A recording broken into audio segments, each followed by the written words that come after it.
जोहार दोस्तों, मैं मुकेश बिरुआ। बांसवाड़ा से जोहार, ये कहना है राजकुमार रौत जी ने एक चैनल में इस संबोधन से अपने बातों की शुरुआत की। उन्होंने स्पष्ट किया कि आदिवासियों को आज़ादी के बाद से सिर्फ वोट बैंक समझा गया। हमारे लिए संविधान में प्रावधान तो दिए, लेकिन उसका अनुपालन सुनिश्चित करने का प्रयास कभी हुआ नहीं। 5वीं अनुसूची आदिवासियों का संविधान है और इसे लागू करने की बड़ी लड़ाई हमें लड़नी है। आज़ादी के इतने सालों बाद भी हम आज इसे लागू करने के लिए लड़ रहे हैं। इसका मतलब यही हुआ कि इन्होंने आदिवासियों के साथ न्याय नहीं किया। राजकुमार रौत जी का कहना है कि भाजपा वाले संविधान बदलने की बात कर रहे थे, इसीलिए हमने और यहाँ के युवाओं ने इनका रगड़ा निकाल दिए, यानी इधर की भाषा में कहें तो उन्हें औकात दिखा दिए। उनका कहना है कि आदिवासी आज़ादी की लड़ाई से पहले या उस समय या बाद में हमेशा जल, जंगल और ज़मीन की ही लड़ाई लड़ी, क्योंकि जल, जंगल और ज़मीन हमारी विरासत है और ये लोग जंगलों को ठेके पर पूंजीपतियों को दे रहे हैं। आप मेरे इन वीडियो को इस बारे में बेहतर समझ स्थापित करने के लिए देख सकते हैं। ये लोग फॉरेस्ट को ख़त्म कर रहे हैं। छत्तीसगढ़ में हंसदेव की घटनाएं हम देख ही रहे हैं।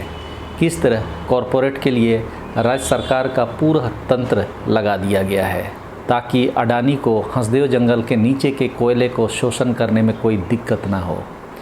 शुद्ध ऑक्सीजन हमें रोड या बिल्डिंग नहीं देने जा रहे हैं, इसीलिए जंगल को बचाना ज़रूरी है जो हमें ऑक्सीजन दे रहे हैं। आपके एजेंडा के अंदर जल, जंगल और ज़मीन की बात करना आज की ज़रूरत है, नहीं तो दुनिया नहीं बच पाएगी। पौधे लगाना और पौधे बड़ा करना दोनों अलग बातें हैं। भाजपा वालों को हम लोग सैकड़ों हज़ारों पेड़ लगाते पर्यावरण दिवसों में देखते हैं, लेकिन अंत में बचती कितनी है? एक भी नहीं। तो क्या फ़ायदा हुआ? वो कह रहे थे कि पौधारोपण करना चाहिए, पेड़ लगाना चाहिए, और विश्व पर्यावरण दिवस था 5 तारीख को, खुद भी पौधे लगा रहे थे। तो क्या लग रहा है कि आपकी तरफ सब लगा रहे हैं? पौधे लगाना और पौधे बड़ा करना रात दिन का अंतर है। आपको बताऊंगा, विश्व रिकॉर्ड बना हुआ राजस्थान के अंदर, हमारे डूंगरपुर में शायद नीरज के पवन कोई कलेक्टर थे और अशोक गहलोत जी सीएम थे। डूंगरपुर के अंदर एक दिन के अंदर 17 लाख पौधे लगाने का रिकॉर्ड बनाया था। किसने बनाया था? आपने? गहलोत जी ने। अच्छा। हम तो बच्चे थे उस समय, और आज जाके देखेंगे पौधा नहीं मिलेगा वहां पर। तो पौधे लगाना और उसको बड़ा करना रात दिन का अंतर है। सही में पेड़ लगाइए तो ऑक्सीजन और लकड़ी दोनों मिलेंगे, लेकिन इन्होंने फॉरेस्ट को मिनरल्स के लिए बेचा। इन्होंने राम को पेटेंट करके रख रखा है, लेकिन जनता ने इनके धंधे को पहचान लिया, इसीलिए उन्हें लोगों ने अयोध्या जैसे जगह में भी नकार दिया। श्री राम का इस्तेमाल ये लोग यानी भाजपा वाले धंधे के लिए कर रहे हैं, लेकिन हम तो राम को नहीं मानते, क्योंकि हम तो आदिवासी हैं। ऐसी बातों को समझना बहुत ज़रूरी है। आप मेरे आदिवासी हिंदू नहीं हैं वाला वीडियो को ध्यान से देखें। बहुत सारे तर्क मिलेंगे जो साबित करते हैं कि आदिवासी हिंदू नहीं हैं, लेकिन दिकू लोग बार बार हमें हिंदू घोषित करने या मानने के तर्कों से उलझाते रहते हैं।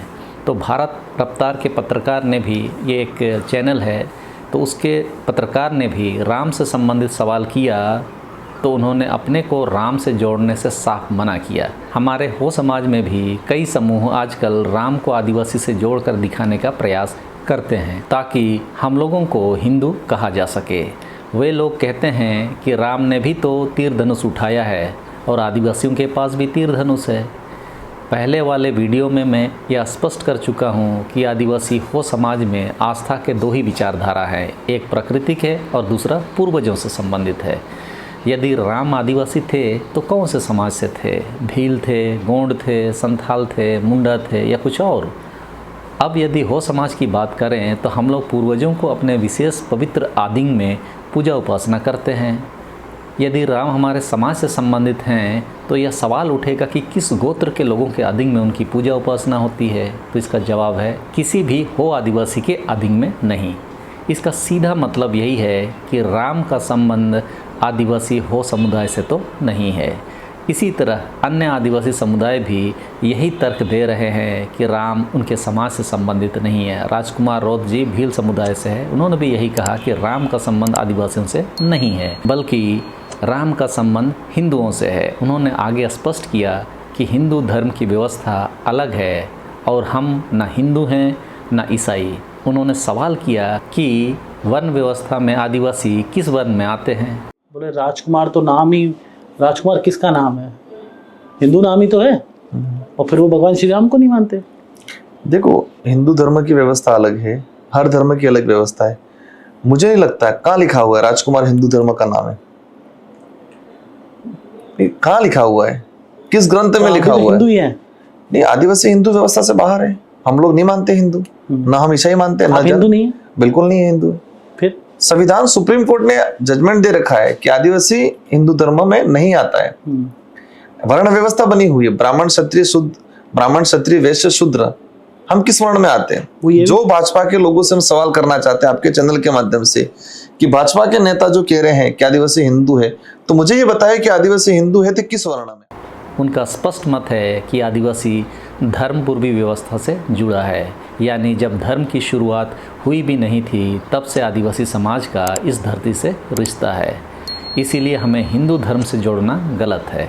आदिवासी को ईसाई और हिंदू दोनों में जाने पर आदिवासी सुविधाओं से वंचित किया जाना चाहिए, ना कि डीलिस्टिंग सिर्फ ईसाइयों का होना चाहिए।